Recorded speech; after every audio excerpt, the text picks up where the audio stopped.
Your show's rubbish. Ready?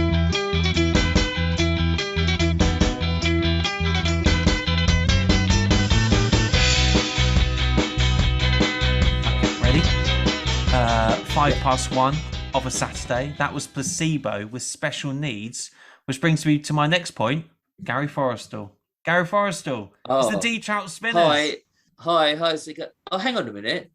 Did you mean you linking me to Special Needs? I just worked it out. I might have been doing what an intro. And I said to him, I'll do the intro today. I was like, I'll do it. You know, sometimes I do it, sometimes I've come to bother. But he was like, no, I've got something special. So that was what you that had was special, something special to me.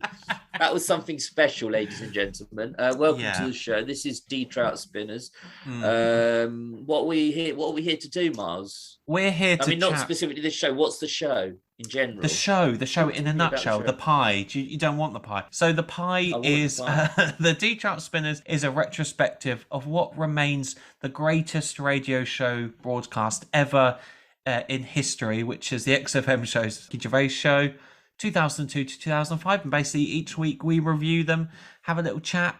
We sometimes read your feedback. That's it.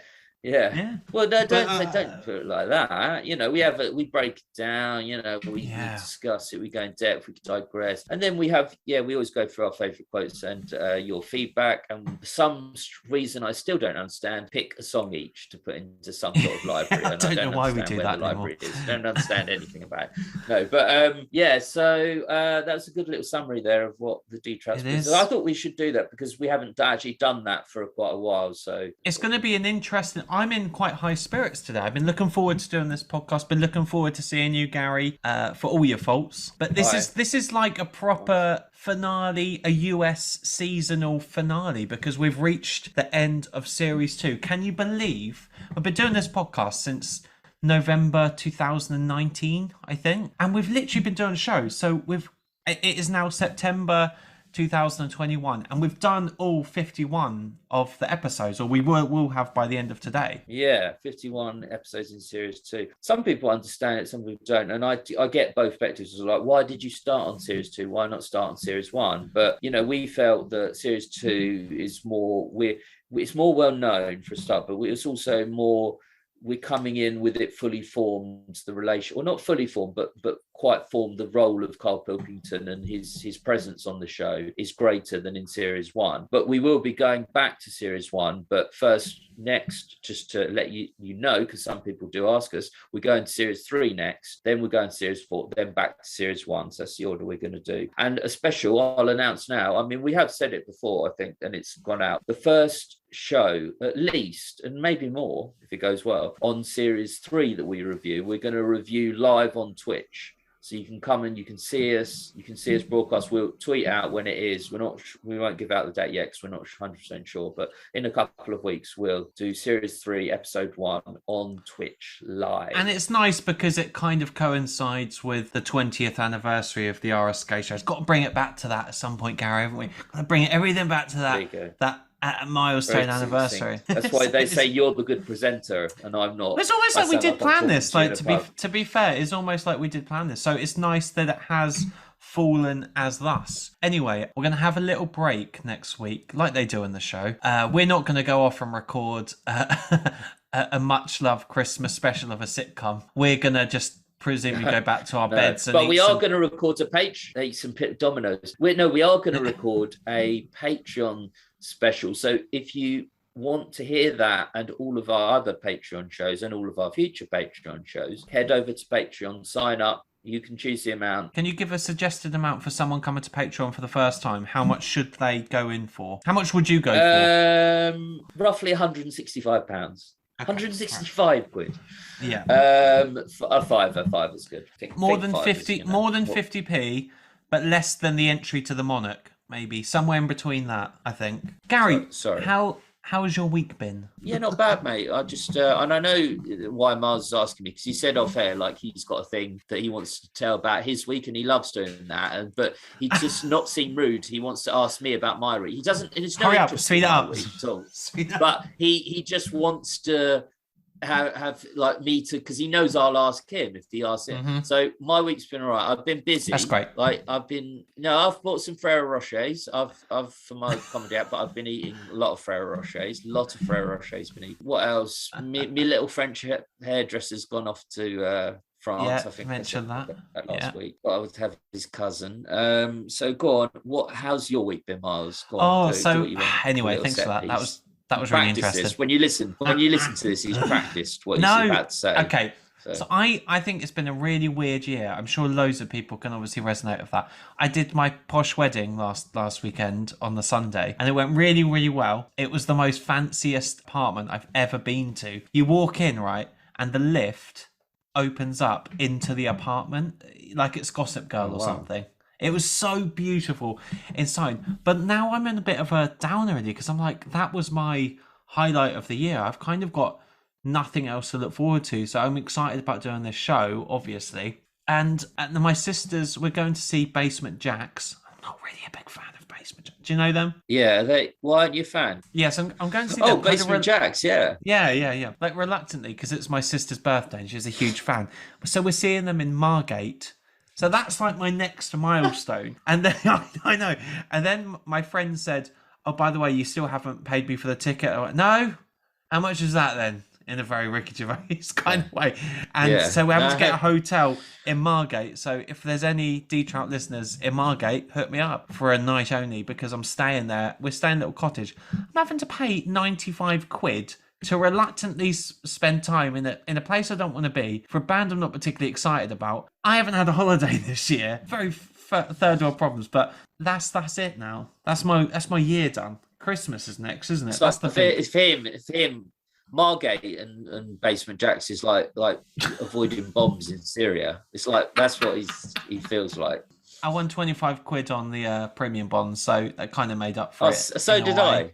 We both did. We won together. Cheers. Ding. This week we discuss episode 51, 16th of August 2003. It's the last show of the series. Ricky and Steve are away filming the Office specials in the interim, but will they return? There's more charity chat. Can't say that. Newton and Einstein, the Daily Telegraph is listening today. Monkey News Extra, Costa Rican monkey goalkeeper has a PhD in physics. I'll put a link to the in the description to the original show, which you can listen to. And then when you're ready, you can come back for our little debrief. Hello. Oh, hello. Never works. It's lovely. It's lovely to hear the snorting of your nose as you're breathing. I'm so sorry. We've been going about 45 minutes now because we've had technical problems. We've had each other saying, "Oh, don't put that in." But now we're sort of we haven't even started the review of the show. But ask me, Miles. Why don't you politely ask me what I think of the show, and then we can start with that. Do you know what though? Do you know this sort of tension? You can't recreate it, can you, in the real world? You can't. And this is what you'd expect from a season finale. Like if I was watching Doctor Who, or I can't think of another big show now, The Sopranos. This is what you get. Bit of tension. Will they? Won't they? Yeah. Just a will they ever get to the end of the show? Okay, Gary. What are your Will they ever sleep together? What are your initial takeaways from this show, please? We don't ask to do it like it's a demand. You know, just I do it as a question.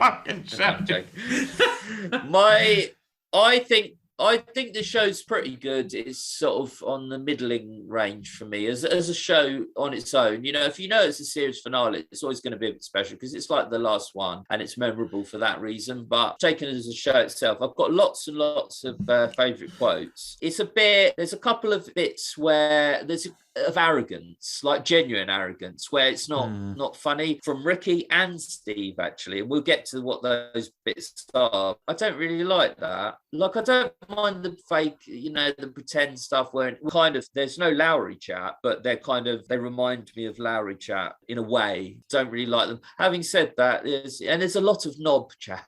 There's a lot of cop. There's a lot of knob news. So won't be just knob news. It'll be loads of different types of news. Just not even knob news. It's just knobs. It's just knobs. It's just not a subject that I'm well versed in or that interested in. Is the subject of the male phallic organ? It's just not something that I'm particularly that interested in. But I do find it amusing how Carl is so engaged with it when he thinks of, the whole ancient Greece Nero chat, and he's like, there's no way I would have done. It's like, there's no way I would have done. Yeah. He takes it, again, Carl taking it deadly serious. What have I done? I've dropped a pizza off, which is, again, that will be returning in my favourite quotes. Yeah. I like Ricky's, well, I didn't ask you to do that. Like, just the way Ricky says it, something about, I didn't ask you to do that. Like, you're doing more, you'd be like, no shit. It's, there's so much knob chat because they start off knobs, it's all knob. Yeah, exactly. All knobbies. But it's average. It's got very good monkey news. I'll give that 9 out of 10.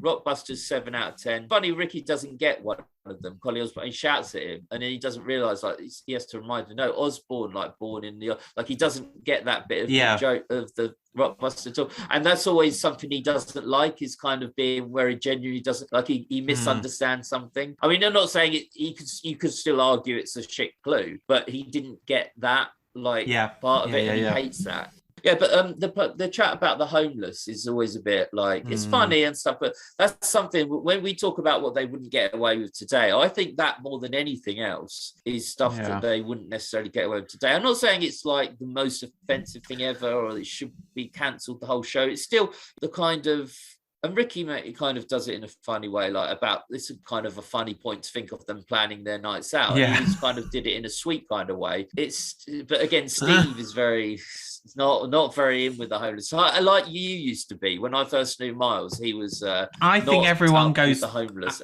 I think everyone goes through a phase where homeless people annoy you. It's not to say that you demonize them and as the dirge of society, but it's annoying being.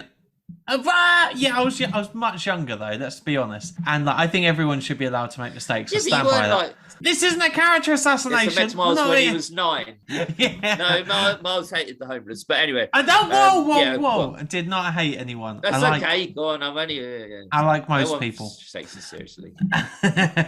No, I agree with you. Actually, I think his vendetta against the homeless is.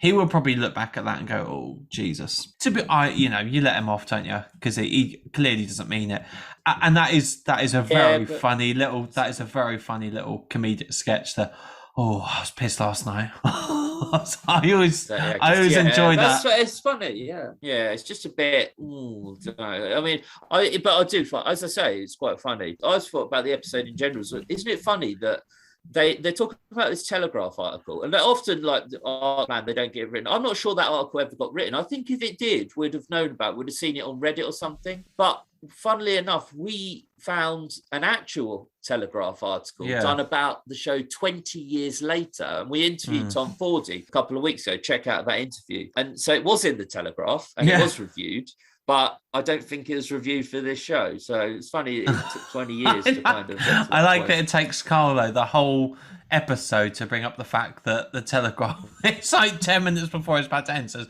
I hope it gets better. Because of the Telegraph might be and then Ricky's like, it's two cheats. What? Why would they be listening? No, Ricky's good. Jenny, the PR woman, says, "Got to get some good topics. So you don't need to worry." Like most shows would be like, that would have been emailed around everyone. There'd have been a meeting beforehand, like, oh, this is going to happen. They'll be planned for it a couple of weeks in advance. But this, you're right. Carl just says an hour and 35 minutes in. Oh, by the way, the Telegraph are listening as well. Like, they're like, what? Real on their production. I love also when Steve tries to resurrect it and again says, I've got a bit of a credibility. I've got a bit of a status. I want to do what we usually do when we talk about the news. A man caught photographing up a woman's skirt. Yeah, I've always liked Ricky's when they're playing that character through, and they do play quite a few characters through this this show. They do a lot of ad libbing where Ricky goes, "Oh, what was that flash? Oh no, nothing. I've just set off some magnesium. Like that set fire to some magnesium. Like it's kind of, it does require a bit of prior knowledge that's known to kind of make a flash. Like it's quite clever and quick to kind of come up with that. It's a really weird thing to say though, isn't it? Like the magnesium thing. Yeah, but it's great. I think it's fun. I think it's great because it's like a different way of saying it. He could easily have said, "Oh yeah, I just lit a match" or something. That's what most people would say. Oh no, I just set fire to some magnesium, because it gives us flash. I do like how that's something I've noticed in our time doing this podcast. Call it a journey, couldn't we? If we were feeling emotional. And I like that you pick out these odd little nuggets that I would seemingly that inconsequential. And yeah, I mean, I guess I've learnt from you in all the ways. So they talk about Cockney rhyming slang. No, by the way, I'm glad you learnt that. That's good. They talk about Cockney rhyming slang in this episode and just slang in general. So I've got a bit of a test for you here. I've got some. I've done exactly the same as you. Really? That's so funny. Yeah. That shows that's the planning involved in this show. Can I just tell you quickly what I've done? I'm happy to go with your feature, mate. It's half and half anyway, this show. I went on a PDF version of The Governor, and there was indeed a glossary, and I wanted to also test you on the glossary from The Governor itself. Go on, I think yours is better. Can I just do a couple of things? Of course you can. Yes. It's so weird, right? I know. So you've got. Oh, so it's not. No, it's okay. No, yeah, it's so weird. All right. So box of toys. Box of toys. So it's not a noun. It's a concept. Really, it's a sensation. Box of toys. What am I doing now? What am I making? A fist. No. What am I making with my mouth? Noise. Smile. Noise. Oh, but right. then you've got gay and hearty. No, a party. This is the weirdest one. I'll just say helter skelter. Right, you'll never get it. It's an air raid shelter, and fisherman's daughter, which is a bit creepy. Fisherman's daughter. Can you get that one? It's a common word. Snorter. No, water. Fisherman's daughter is water. Apparently, yeah. It does work, doesn't it? They would presumably live sexualized images, though, isn't it? Even for the most simplest of things. Here's one. Oily rag. No, fag. Penny come quick. A trick. Same with languages like Polari, which was used in sort of gay like subcultures and stuff, and you would use language to denote certain things. It's so cool. I love that idea that language is a tool that can be used to connect people, and you can use it to differentiate yourself from other people, and you can carry on with it. I mean, obviously when it was illegal in this country to be gay, and that you can still continue to live your life in a relatively. You couldn't, but you saw a lot of people did. Thankfully, people did find ways of doing it. But yeah, that language it's a way of it includes and it can exclude as well, just by nature. It's like there was a story on Would I Lie to You? I can't remember who it was, said they had a language when they were young as kids between him and his sister, and he did some examples of it, and it was a true story in the end. And it was a way of excluding their parents and creating an inclusivity between a select group of people, and that's what kind of Cockney rhyming slang does, in a less kind of they're not making a statement. They're not necessarily a prejudiced minority. They're not persecuted minority, but they are sort of feel that I think they look down upon. And so they came up with their own language to kind of say, oh, well, fuck you, we'll kind of speak between us as we want. And now it's become part of the kind of culture and the history of London, really. Like, is there New York slang? I don't know. I know, like, the most famous sort of fictional language that I can kind of think of was depicted in A Clockwork Orange, which is still one of my favourite films of all time, and I love it to pieces. But they famously employed, Nadsat, which was a mix of Russian and Cockney rhyming slang, and together. And this was how the Droogs in the book and in the film communicate. Like, they've got certain words they said, like vidi this means like see this, and learning that it's so inventive, and how creative like young people are when you're creating these cultures, these subcultures, but that people were kind of fearful of, weren't they, in a way? Yeah, I guess it could in the 70s. The people in power often fear them because they're ways of like being able to. It's like, I guess it's like using a VPN now these days. It's kind of like you hide your activity online. You're kind of hiding your discourse amongst those that would otherwise sort of monitor it, and particularly in the 70s in the gay culture, as you say. But it's also used just on a smaller level by like children, like siblings, sort of to Yeah. It's a way of like communicating without their parents knowing, and it seems they don't know. It's not a whole subculture, but it's like a mini subculture. But anyway, yes. So you're going to test me on some. Yeah, of course. So I thought he was joking, but obviously he said there's a glossary that appears at the start of The Governor. I wasn't so stupid enough as to buy the book, but I've managed to find a PDF version of it, and to be fair, it does actually look like quite an interesting story. Like he's a bit like the Cray twins. Yeah. That's he had like sort of mingles with that. So a boat. Do you know what a boat is? Is it rhyming, by the way? It's actually not rhyming. Okay, a boat would be a face. How did you know that? Because it's boat race face. Oh, okay, cool. Yeah, and that's why. So it is actually right. So actually, with the things like, for example, the ones I was giving you, like oily rag, a fag, like a cigarette, but they'll shorten that. So it's just oily. So you don't know the rhyming bit. You can't even work it out from the road. So, but boat face, I know. Boat race is face. I mean, there's more obvious ones like cozzers. Cozzers? Yeah. I don't know. Police. Oh. Chokey hold, mould. I don't know. It's not rhyming. Solitary. That's what it means. Solitary. So like solitary confinement, that sort of thing. Oh, chokey. Yeah, that's where they put. Yeah.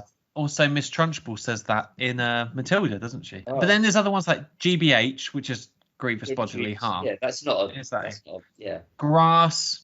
Yeah, snitch. Yeah. X's. Well, does it mean your ex? Well, expenses. Expenses. So do you know what I mean? It's not that imaginative. Things you probably could guess otherwise. But do you know what I love so much about so that's a little snippet from The Governor. If you want to buy it, I'm sure you can buy it on. Oh, that's tempted everyone. Yeah. It really has, hasn't it? I was going to bore you and read a bit out, but I won't. But I like when he does mention it about the last book he read, and Steve immediately like spits out his tea. You can hear him like. I love how that's just such a genuine reaction. And then Carl follows it up by saying, well, no, I just thought it was done in that stylish way that everyone's talking about, as if he knew about like recent trends in publishing. I think he did know, because it is known. He must have known that. I had, when I was young, I was bought a book, and it was really interesting. It was done like that. It was completely out of order, but basically, the first bit was in order for the first few pages, and then it would say, does he go down the well? Yeah, that's like a choose an adventure.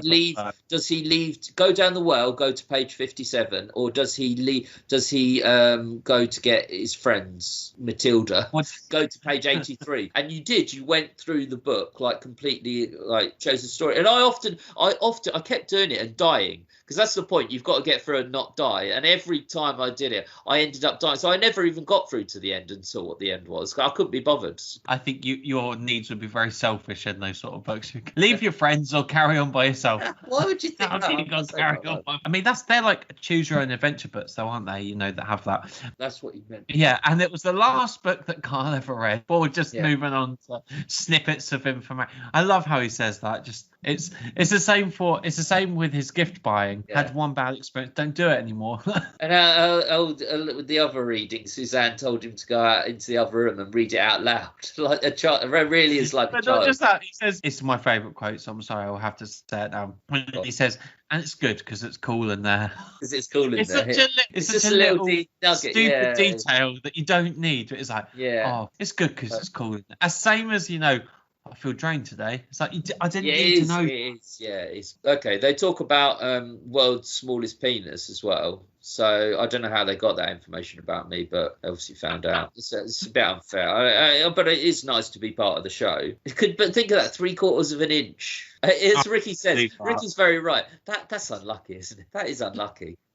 I know it's going back to knobs, but that was an interesting point. 3/4 of an inch. How they get to that, which is a lovely memory. I do sort of romanticize a lot in my head. And I guess this was the first time that Carl went to Ricky's house, where he says, to get some ideas, and he lies that Steve's going to be there. I love that Carl says, that's kind of work. He's trying in that. He's so pleased that Ricky's taken an interest in the show, because up to this point he hasn't, and he's vaguely trying to a little bit of preparation, but it says come over here, let's have a wrestle. instead of dancing to his underpants and Elton John, and then reading that little book that he's got. He just adds that it's Elton John afterwards, like just adds to it. Oh, he's good. But at that point, actually, Steve genuinely feels left out. I think you can tell, like when he reveals the meeting, like the way Steve sort of says, "Oh, I didn't know." Like that's genuine. I don't think that was like put on. Yeah, I think Steve, because Steve is left out by the, it's Carl would. Ricky would much rather spend time with Carl, and I think that's the point. Steve thinks like, oh, do you know that's something that I could never do as a friend. If I can't quite relate it to something else, but it is a horrible feeling to be left out of something, isn't it? Yeah, it's I'm not left out. I keep my group of friends smaller, so I get, if I tend to be included. But yeah, in my life, of course, you've been left out. But that Steve is often left out in this show. Like Steve is the one left out. You know, so when they talk about Ricky's birthday, Carl went and Steve didn't actually get an invite, which says something. But I think until they met Carl, Ricky and Steve were firmer friends. I think having met Carl actually derailed their friendship a bit. I think so too. I do think Ricky is a bit of a user though. Yeah. I think because he needed Steve to do all of the work, he needed Carl for the comedy material, and it's a very clever thing to do. I mean, he's got a very sort of calculated mind in that respect. But I don't think it's that calculated. I do think he's a user in a way, but no, I just think he genuinely enjoyed it, and that's why it's legendary today. If he was calculated, I think that it wouldn't be as enjoyable. And I'll tell you what is calculated is the podcast, and as they get later into the series, at this stage still we're in the bit where it's not really as calculated, although the last few shows, maybe it's starting to get to that. No, you are getting it now though. As you said, he has used material from Carl and Steve in his later independent solo career. So I do and you can argue, of course, he's got every right to use that, and we have. I mean, how many times we've talked about this? That's my argument anyway. Yeah, exactly. But at the same time, I think he can use that stuff, and he uses it now. But I still don't think it was calculated at the time. I think he genuinely just enjoyed it. Like it wasn't paying him, as he says, like your accountant say not to cash those checks because the time to sign, and it's true. I don't think it was calculated. I think he just genuinely enjoyed it, which is why it comes across so well in the show. Now, by the time you get to the podcast and the learning series, the guide to, it is far more calculated, and it's like they would have planned it before. Carl, right, Carl, not you've got to say this, but Carl, you're going to sort of go down this area or respond roughly in this sort of way. I think it was more calculated. Ricky knew, and it was a gold mine then because they made lots of money out of the podcast, and that probably would have made a dent, in Ricky's actual. It really would have. I mean, they charged, how much was it? Like a quid? Only a quid. They didn't charge anything for the first ones, but they, I think, had advertising. Or they would have got money, sponsorship the Guardian, money, wasn't it? they would have paid them basically. But it still was insignificant to Ricky, even at the time. But it was more significant than the money they made from XFM, and Ricky was in control of it. Tom Fordy made a great point when we interviewed him. I think it was in his article, but he made it on air. Once you remove the barriers that they were constrained by, like when Ricky says shit or shite, he says it on this show, it's kind of like you think, oh fucking hell, how did he get away with that? And it's kind of a thing. It's kind of quite interesting. He never doesn't overuse swearing, but he uses it, and it's naughty and it's like subversive, and he knows at any point. He does it in one example. He does it in one example in this show, which again will make a reappearance in my favourite quotes, because that's very rare, isn't it? A Chinese kid, that's very rare, isn't it? So only one official sighting, isn't there, in one of those shit little magazines that you read. Exactly. But every time he does that, the station could get fined. Everything's on the line. As soon as it's podcast and you remove those barriers, and he overuses swearing, even if you used it a bit, it's not as subversive. It's not as it removes that entertaining factor from it. Because every time he says shit on this show, I'm like, wow, God, how risky is that? Carl's little dilemma at the end. It's the first mention of that story, that infamous story that everyone loves, which is looking out whilst he's doing the washing up, seeing a naked woman on the other side in the building, just walking around. And then Carl decides, because I've had a look at you, I'm going to pull down my pants and reveal myself to you. It's a weird thing in my psychology. I don't know if anyone else has this listening or you at all, but like I could have sworn that took place earlier in the series. And when it came up on this show when I was re-listening, I was like, oh wow, I can't believe that came up this late. I really thought it was an earlier thing. Like, but yeah. I imagine you're thinking of the Bucks Fizz on holiday when they take their. No. This specific one, I've just misplaced it. I've just psychologically misplaced it. But it is a fun. Do you know what? I've thought about that since, like, in the years since I've heard that, and I've like at first it seems ridiculous, but actually it is. There is some logic to it. It's not a stupid thing because it's kind of what you would think. Like, well, actually, if she's seen a bit, it kind of makes it.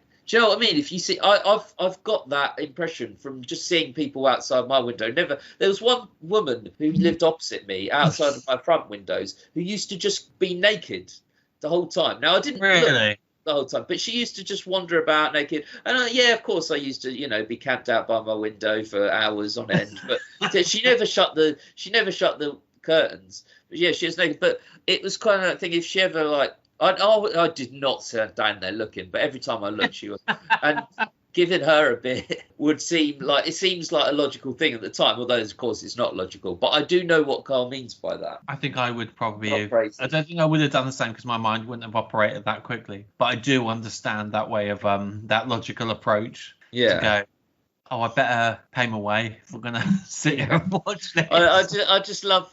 It's not my favourite quotes because there's too much context needed, but I just love when it's like he says, Suzanne said, "What are you doing?" I bet she did. I bet of course she did. What are you doing, Suzanne? No, I'm just exposing myself and just looking at some free fanny. What do you think I'm doing, Suzanne? Like it's like what Suzanne said. What are you doing? I bet she did. I do think Carl's probably deep down a good partner, though. I think he's like he must be so much fun to live with. Well, I don't know about. Yeah, it'd be interesting. Obviously, they love each other, but I do think, although he says, if she says, "Do you love me?" I say, "Yeah, you're all right." But I do think deep down he probably is a bit more affectionate than he lets on. You can't not be. Hey, they do talk on the Knob News bit, when she's talking about that girl who faints. Yeah. And then she says that she fell over, which is like a football thing, isn't it? Yeah. Did you ever have like proper sex education at school? Yeah, like, it's mandatory. I can tell you would have as well. And we did watch a video about like with the down the uterus around that area. And and the impregnation part of it. Yeah, we had PSE. It was just a video. Yeah, we had talks and things. It was in PSE, personal social education. You that module, you must have had it as well. I think it was more. My sex education was almost an afterthought in our school. It was like, let's squeeze it in before. Let's squeeze it in. Is that part of the education? Let's squeeze it in, kids. Right, that's today's lesson. We had a video which was like a couple on a night out, and they're like on a date. And then the date goes well, so then they're going to have sex. That you never see it. Channel 5 they put on. No, it wasn't Channel 5. But you obviously see 3D reconstructions of the interior of people and stuff happening. The interior of GAY. GAY, which is coming up soon. But I do remember a teacher with very, very high Simon Cowell waisted trousers, very skinny, like an ironing board. What was their name? His name was Mr. And he did do the whole put a condom on a cucumber. Oh yeah, we did. Which is just like, it's not hard to put a condom. I'd almost rather him put a condom on himself. I think that's probably, there's some sort of regulation against that. Yeah, so he struck off. Oh, PC gone mad, isn't it? Yeah, he'd run out of cucumbers that day, so he's no, but that's we had quite a lot of sex education. We had it. I'm genuinely interested. If any listeners have kids nowadays, I'd love to know what sex education looks like, because I do think it's kind of an overlooked thing, and we've got some listeners who are 16, 17, so if they will have just had it, it'll be fresh in their minds, I guess. And I bet you have more of it these days than we had. What, sex? Certainly than I had. Sex. Yeah, that's true. What's your opinion? So you mentioned that you foretold this before, but and I think I know what you're going to talk about. You mentioned something about Ricky and Steve's arrogance. Yeah, there's a couple of bits when they're talking about theory of relativity. The speed of light. The sort of, it's not the theory of relativity. It's kind of, it is involved in the theory of relativity as far as I understand it. And someone made a great comment on YouTube. I was just scrolling through the YouTube of this, and he said, I love the fact that Ricky, when he doesn't understand something, just mumbles some words out because he knows Carl's never going to test him on it. And I thought that was a good comment, and that's kind of how I felt. I will say that Ricky does know about that subject. He doesn't know nothing. He does, like what he said, he does know, but he doesn't know enough. And Steve definitely doesn't. And Carl calls Steve out on it. He wouldn't call Ricky out, but he does call Steve. It's like, Steve, you're sitting there, you're quiet. That's so true, because Steve definitely doesn't understand it. And Steve's always quiet in those chats, but he's like the little bully standing behind the bigger bully. Yeah, I just didn't really like it. And also around Rockbusters, I felt Ricky became a bit of a dick again, like where he's like, it's not funny. You know, it's funny when he sort of slags off Rockbusters, but when he was just doing it in a way that was just not funny, and it was just to sort of put down Carl. I get annoyed of just like, you're explaining the theory of relativity to someone who left school, who's got an E in history, and even if you are a sort of well-educated sort of person or whatever, just an average person, it's really hard concept to get. Like, I totally understand Carl when he says, you know, why does speed affect how a clock works? Why would it? Because your brain can't comprehend. Like, you're told time is, I get time is relative now. I know that now because I'm 31, but you're like, all you've known until that point is time is, you know, there's 24 hours in a day, you know, 60 seconds in a minute. It's so hard to conceive as a human, the fact that time being linear in exactly the way we experience it isn't like across the whole universe. So I don't fully understand the concept fully, but it's so hard to get your head around that. And I think to pretend that it's easy to get your head around it, it's kind of quite arrogant. And also, I thought, as I said, when they were doing the Rockbusters, Ricky was arrogant. But also then Steve with the comment, didn't really like, Steve says, what did he say exactly? Basically his Oxbridge comment, when he's like, you talk like that when you went to Oxbridge. Like, I was like, okay, well, that's just, you know, not, Carl didn't. But how can you, like, why is it so important? But this has been a recurring motif, isn't it, throughout the whole of this season, and it will continue on to the next one, which is this desire to be seen as some kind of fountain of knowledge, this kind of, you know, academic, whereas there's no, I wouldn't say it's the best thing you can do nowadays. Well, I think one of the best things that you could do nowadays is just admit when you don't know something. There's absolutely no, it's fine to do that, you know. It's same with that. I think Ricky loses his patience too much at Carl, which I understand why you don't want to talk about it on a radio station, because it's just like, it's a really silly thing. I mean, you would only expect, you know, a proper intellect like an academic to do a real Melvin Bragg or someone to do that's what the thing is. He sees himself as that academic, but he didn't so much in those days. But he does, certainly today he does. So it's a forerunner of where he's ended up now, is these moments. But I wouldn't call it a theme of the series, because in general, he does the arrogant thing really well. Like during this series and at this point in his career, he does the fake arrogant, and it comes across as fake arrogance, and it's funny with it, and you can get away with it. But there's times when it's not. And Steve's a bit arrogant as well this show, say with his Oxbridge comment. Steve often uses the thing when they're talking about light and time and things like that. Steve says, we don't have the time. I don't have the time to tell you this. Like, we don't have enough time to. No, Steve, you don't understand it, actually. That's why. It's his get out. It's often his get out to sort of sit there silently. But it's Ricky's desire, really, to be seen as a fountain of knowledge. It's just that Steve has to go along with what Ricky does, because Steve's the sort of little one hiding behind the big one. And I don't want to oversell that, because it's overall a good episode. It's a great, you know, we love series 2 and 3 and 4 to an extent, and 1, and it's great to listen to. But these certain bits I just don't like, so we call them out where we see it. But I don't want to make a bigger thing of it. It's not, it doesn't ruin that everything, but it is a forerunner to how Ricky is and has been in the last few years. It's very freeing, this episode, for Carl. I think he can see the end. He's happy. Yeah, he's happy. Yeah. He can see the end, because he says, I am paid peanuts to work here, which wrecks my weekend. Can you imagine doing your job all week and you got to do that? I know. I've changed my perspective on the shows during this run, I suppose, which is significant for me because obviously reviewing them and just to imagine, even like loosely preparing for this show, you do sort of think how much Carl had to do, those 2 hours on a Saturday. Oh, yeah, to put together whilst having to deal with two erratic personalities that do not want him to get a free ride to get an Easter egg. So he earned every single one of those holidays, and he earned that extra 80 quid or however much he should have got more. yeah, definitely. I mean, to put together a Songs of Phrase is bloody difficult. And also Carl in a film, which we have, he hasn't done for a while, but it's like that takes a lot of editing, a lot of effort. He has to write a script for it. Rockbusters, even coming up with Rockbusters, takes a bit of time, So, and he has to then plan his show, and kind of he knows he's the only one putting work in beforehand, which is why he went to Ricky's house to kind of, because he was so excited that Ricky was going to actually put some work in, and then actually just wrestled him in his shorts. But it was you're right. Actually, he earned all of his holidays and more. Yeah. So my only another sort of criticism of this episode, if I had any, and this is really grasping at straws, I don't know how much I believe in these Rockbusters this week. The Space Shells. Connie Osborne. Yeah. What was the other one?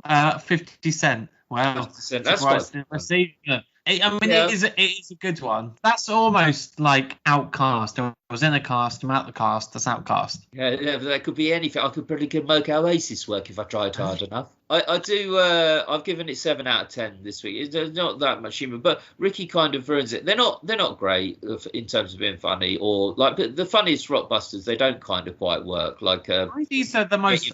These are some of the most memorable ones, though, because they are so bad. But these aren't. Wouldn't put these up in the pantheon of memorable Rockbusters clues. They're just, in fact, when I heard them this time to reviewing this show, and I hadn't heard this show for, we say, a couple of years, this particular one, but I barely remembered them. I could remember Collie Osborne and Space Shells and 50 Cent.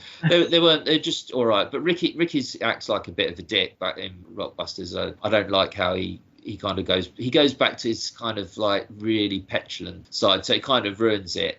But I don't think they're great clues anyway. Monkey News I gave 9 out of 10. That's very good this week. But he's still almost like 2 Monkey News. he's the holder of a PhD in physics. Yeah, which is still one of a great reveal. I almost imagine that could be a podcast name in and of itself.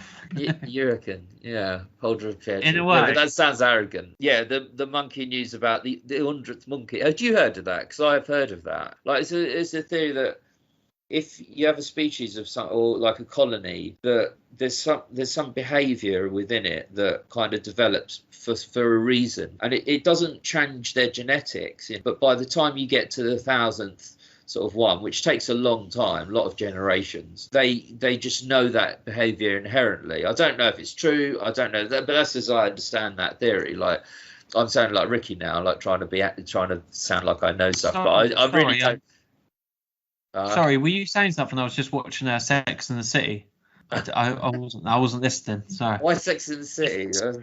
Well, it's good. It's cool in here, so it's okay. It's cool in here. But hey, should we get to our favourite quotes? I think so. Let's have a break. Let's have a little break.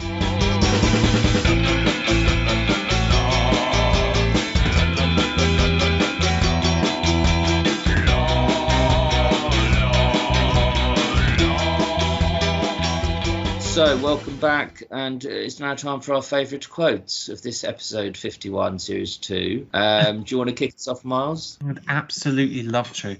So, first one is, next to the drum kit he started playing with. Yeah. But over lunchtime, though. That's what our show would be like, eventually. Yeah, a few lonely people in McDonald's eating a solemn hamburger. The pub couldn't be closer. Unless there was sort of spirits that left, we couldn't have got closer, which just says everything about Ricky's laziness. Yeah. How much he doesn't want to leave W1. Like, I can understand that. Honestly, if I lived in W1, I wouldn't want to leave there either. Wouldn't leave there, no. I've the line before that. I just put next to his flat. Couldn't be closer. I know you've got a rainbow something. I'm not a fan of that. You've got a rainbow something. It's just like so random, like trying to, as if he's getting that band succinctly into a little. Yeah, I get it. What have I done? I dropped a pizza off. I know I wouldn't do it, even back then. Even back then. It kind of reminds me of that quote from Series 3, which is, I don't even know if I had a family back then, when he's talking about, history. Yeah, that's to come in the future weeks of Trout Spinners. We'll be reviewing that. I haven't even got that bit. You just paused slightly before. I haven't even got that. I am, which is such a lovely sentence after, which is, I am paid peanuts to work size, which wrecks my weekend. So this one is, hey, but listen, let's make the world a better place with a little bit of music. Bit of Bauhaus, Carl. Yeah. Yeah. Just like that. Can't be bothered. Yeah. True entertainment, yeah. Whereas it's Carl who's put all these CDs together, like put them all, like, again, that's more work that Carl has to do. I think it was the right time to ask. I'm certainly not going to say the line before that. But, I was considering putting that in, but no, that's the word you do not hear the B word anymore, do you? No, we did at school a lot. Yeah, but like Ricky makes a good point earlier in the show about that, is that, and it's true, he does know about that, like, it's like slang, and Shakespeare invented words, and some words just, they gain prominence for usage, and probably popular usage or celebrity usage, and then some just fall out of common parlance. They fall out of usage. It's difficult to say why, but that's good. That's good that one's gone. I think we can all agree. I think we can all agree on that one. I was born in the East End. Take one onion. I was so tempted, Gary, this episode to write out a paragraph from. You should have. I should have done it, but I was running late, so sorry, guys. Oh, you should have paid that $5.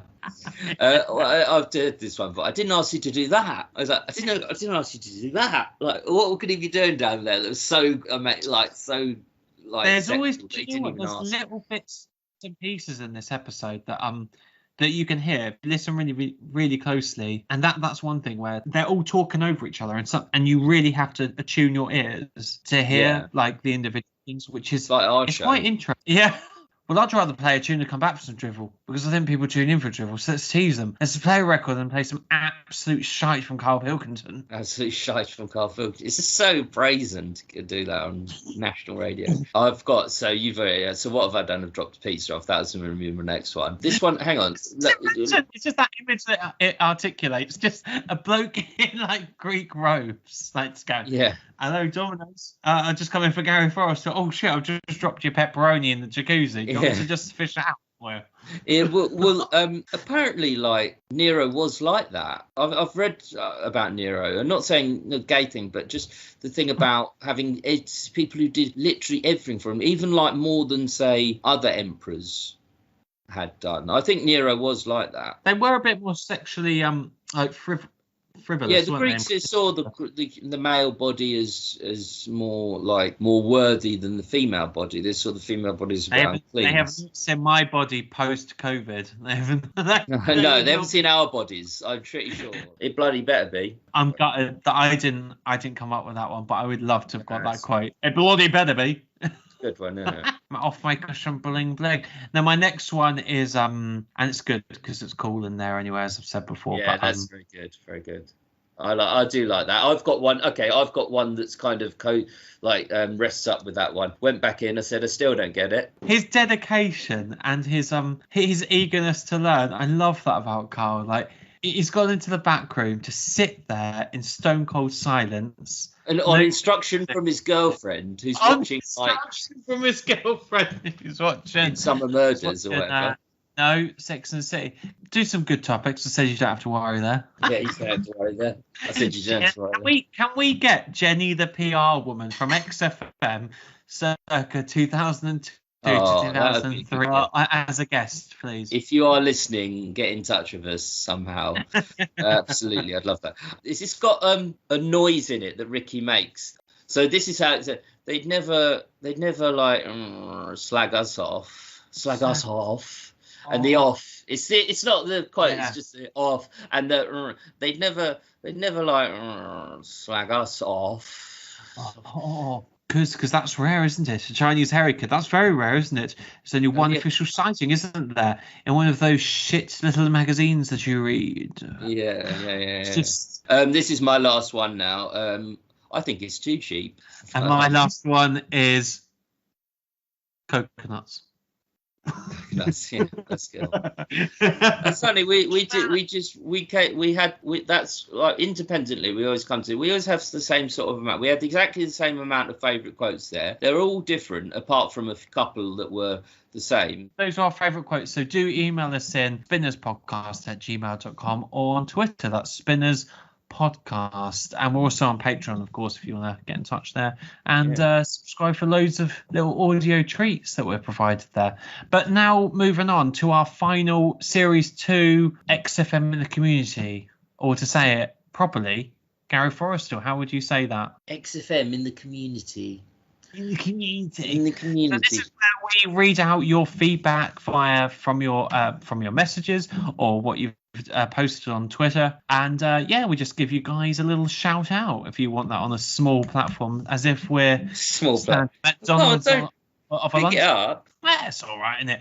At least of a lunchtime. So this is from RDDVLS, Rod Delivlus. So this is a guy, and he was on.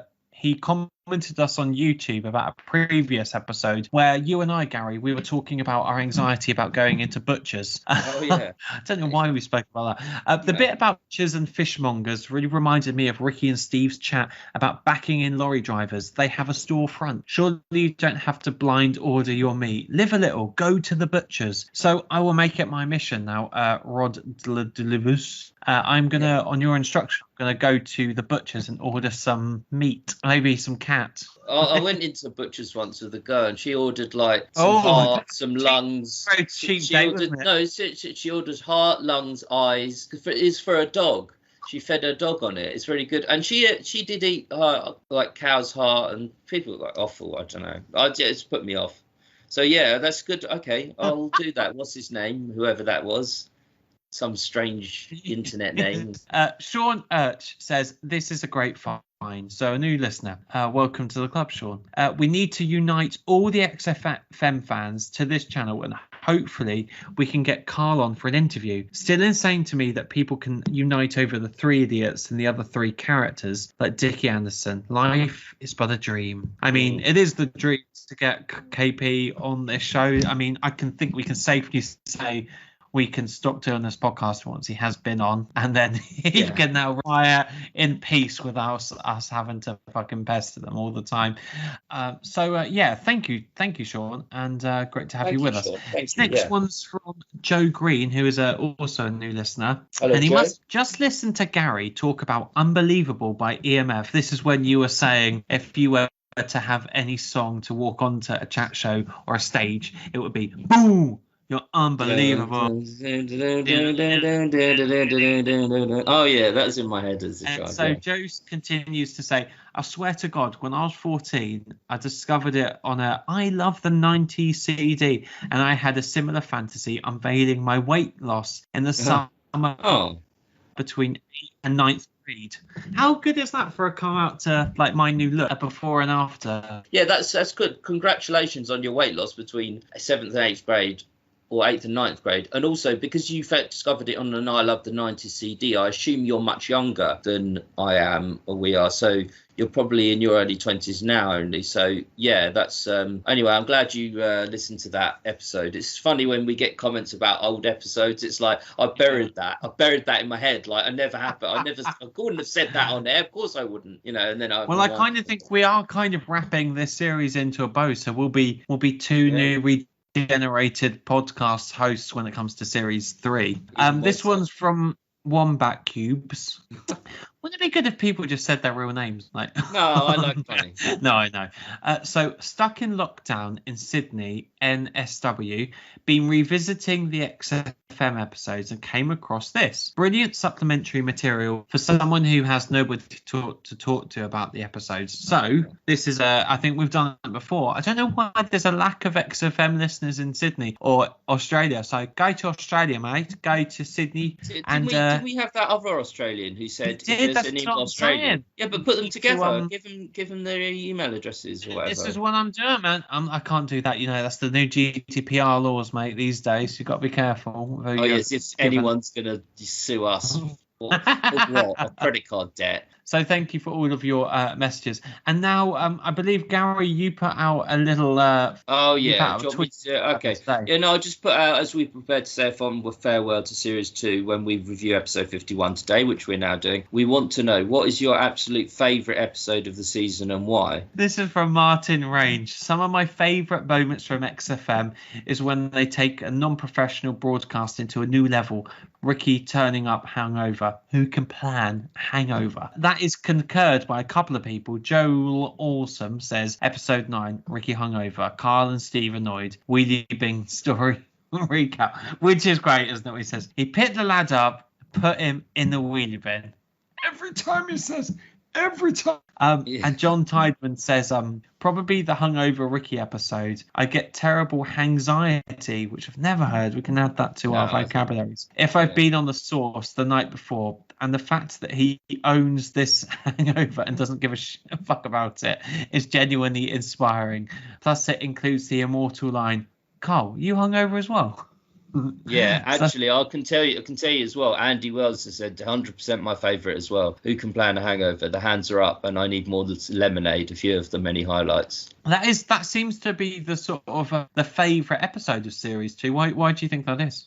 Well, it's got those classic lines in it. I just love episodes are good when they start off with it's always Ricky and Steve only for the first few minutes, and that kind of sets the tone for the rest of the show. And that's just having a hangover. Just it kind of we know Ricky doesn't care about the show, but just taking it to that other level of like actually coming on with a really bad hangover, not caring the slightest or planning to be on the show. It's kind of a funny premise to start it with, and it's like, can I have some lemonade? I want some lemonade. I want some lemonade. I want some lemonade. I always like that bit. I agree with you. I think the best Series 2 episodes are the ones where there's some real stakes involved, like the Sony Awards, either before or after they've won. Yeah. Them.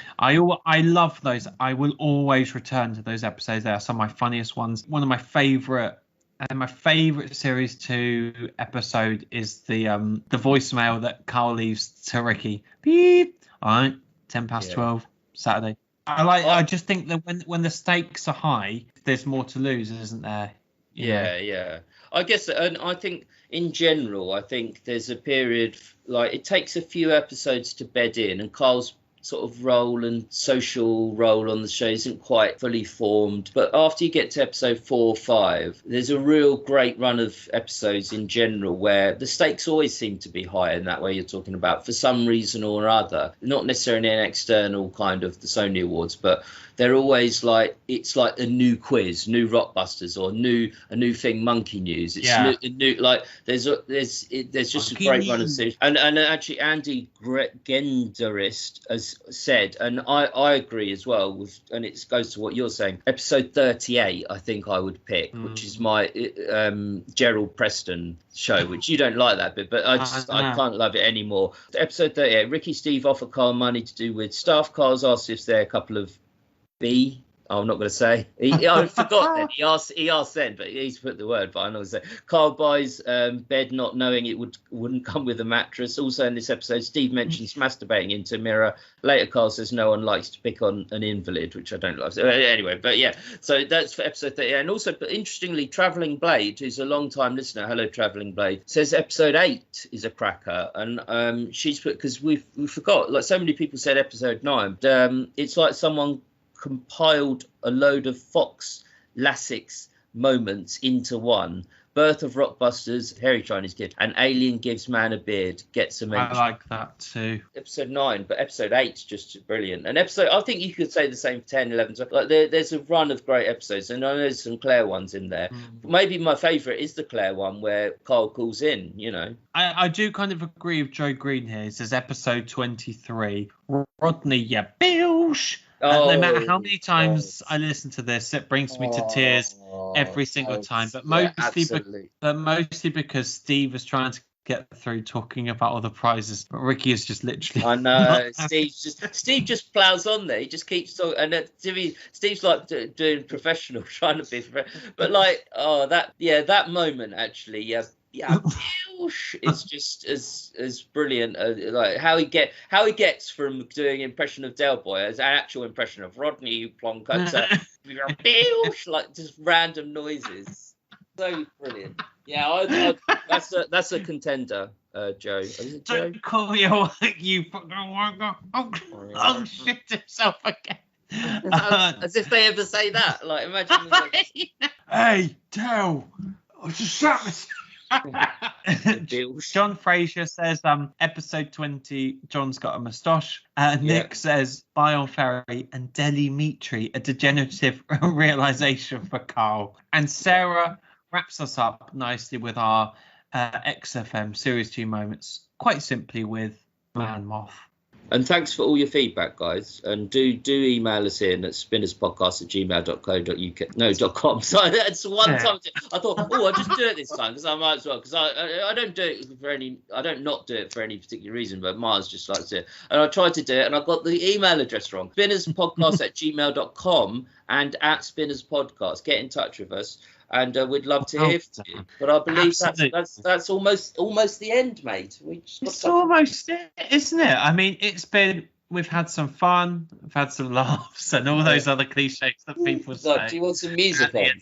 Well, we could do with some music, which is why we're going to enter our Trout Spinners library. You gotta say your own kind of music. Sing your own special song. We didn't really do a retrospective on the series this show. We said we might do. I think that might warrant another show, but we'll see. I don't know. Like we might do a whole other show on the retrospective of series 2 because I quite like to do that. We haven't really done that as much today, but it was really fun going through those people's favourite episodes were. I quite like that. But anyway, we're going to put a song in. So have you got your song this week? Well, my problem is, I know last week we both said I was on a bit of a power ballad vibe, and that hasn't really stopped this week. So I didn't really know if I was allowed to put this into the library. He asked me if it's allowed. I said, of course. You know, what like, you're going to get put, like, I don't know, go from a B list to a C list. I just worry, like, because, you know, I like loads of different types of genres of music. Like, I like... don't give me that. I know, but you've got... You don't need to caveat. I don't. Like loads of genres. Cool. So I'm going to put in. So this is our Spotify playlist, and we both put a song that we have either listened to that week or just has some kind of meaning attached to it, or not necessarily. So I'm going to put in "Saving All My Love for You" by Whitney Houston. All right. Is that for me? That is for you, Gary. Quite sweet. I had wanted to put it. Do you know the annoying thing is because you put in an ABBA song last week. Yeah, it's great. ABBA have recently announced that they released two songs this week, which is a huge moment for, I think, music generally and pop music. They are such a... Yeah. You've got to be hard pushed to find someone who doesn't like ABBA. Right. The two guys, the writers, are incredible. Like the amount of... Like, you know, I was reading, like, Oliver's Army by Elvis Costello. Yeah. Apparently that, like, so many people did this. It was like the way the pianos go in that, but they don't match the lyrics. Like the lyrics are very serious, but the piano is like, that's completely inspired from an ABBA. Like he was inspired by ABBA, and a lot of songs are inspired by sort of ABBA, and the way they structure a song and write it is fantastic. Whitney, I'm not so sure about, but fair enough. Wow. So who are you going to put in? I'm going to put in George Harrison this week. And it's between two. It's either My Sweet Lord or I can't remember the exact name of it. I've got my mind set on you. Actually, I'm going to put in, because I know the name of it for sure, is My Sweet Lord. I just can't remember if the name is My Mind Set on You or I've Got My Mind Set on You. My Sweet Lord is a great song. I'm not religious, but I'm not spiritual even, but great song. And George Harrison, first of the Beatles to have a #1 solo. No one would have expected that, but he did. So really? Yeah, he's the first Beatle. Like Paul McCartney That's hadn't so had a #1. John Lennon hadn't had a #1. Obviously, still, we know what we like. We drink a little bit. Series yeah. one. Hey, Gary. If you say I'm bored of talking to you, right, that is the lot. Never do the show again. Not because I don't want to hear it, because I'm like offended, but you said it so many times. I'm not going to say you're uninterested in conversing. Okay, so for those of you who are interested, and before we go, our friend Jack Bromfield will be hosting an XFM pub quiz in Merry Little London, sort of mid-October time. I'll put a link to the exact date and location into the description, but it will all be on Series 2, which seems quite apt, seeing as we're now wrapping it up with our big middling finale. Jack's first quiz went really well by all accounts. He did such a good job. So yeah, we're looking for, and Mars and I hopefully will attend this quiz. Any closing statements you'd like to say? We're not going to be here for you guys next week. We are in true form. You know, to have a week off like the guys do. We thought we'd leave a little break between stuff, but we will do stuff on Patreon. So do please join us there if you want your fix of Miles and Gary related nonsense. What are you going to do in the next week? What are you doing? Just writing a long post. I know if I go into in any detail, you'll just switch off completely. So I'm not even going to try. But I'm just doing a bit of writing at the moment. So. I'm very busy until sort of, I've drained today, but I'm very busy until October, basically. But we all are, you're busy at work as well. I'm not saying any other people aren't, but I've just got a lot on. So, yeah, I mean, to be honest, I wouldn't even put this in the show. I wouldn't even keep this for the show. It's so boring. But have I got any last words? Well, not really. I mean, just as we're at the end of Series 2, thank you for sticking with us. Those that have joined us on Patreon, thank you incredibly. But if you haven't, thank you as well. If you've interacted with us in any way, we really appreciate it. And, we'll see you on the other side, Series 3. And it will at the beginning, we'll do 1. And we may continue this if it works well on Twitch, so you can see us and you can interact with us live. Absolutely. But thank you so much for being with us for basically the whole of Series 2, which I'm not saying everyone's listened to all of them, but I'm just saying, if you've got this far, you've survived us doing 51 episodes. We do really appreciate it, and I hope you do join us as we venture forth into Series 3 and 4 and beyond. It's gonna be fun. I've certainly got lots more to say, which is weird because you think, we've said everything that you can say about these three little fellas, but I think there's a whole lot more we can say. So. Yeah, I hope so. I mean, it's hard to find something new every week, but I hope you realise when we do, we try and come up with stuff that's interesting. But basically, yes, there's more stuff to come because there's different and there's the dynamics change as we get from Series 3 to 4, as they've already slightly started to. We'll have more to say on the contrived nature of it and things like that. So, but I love Series 3. So we'll be sharing our Twitch profile, which we're just still putting together. Yeah. Just not very organised. Do you know why? It's because it was originally put in my hands.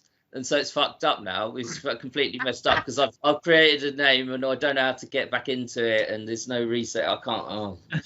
It's because I did it. It's ruined. I know. Basically. Do you know? Always leave things for me. That's what you do. That's what I always do.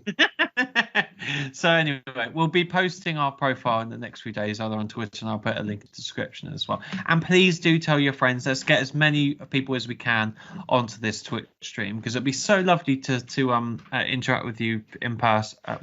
Via messaging, and to do something that's vaguely live, because I think that's something that I've certainly missed, obviously doing hospital radio with you. Mars and I, that's our first thing, was doing live, and it was over the internet and on broadcasting in the hospital, and cumulative audiences of up to 1, and but it was sometimes we might have had more listening, we just didn't interact, but there's something about doing it live that people are listening, and you can't kind of go, we'll just take that again. Not that we do that very much, but Can you imagine how long this podcast would be if it was live?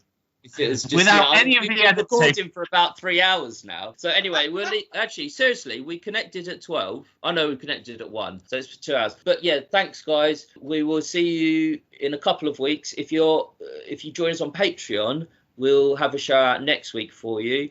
And yeah, have a great time. Please get in touch with us, email us, let us know your thoughts and feedback. See you later.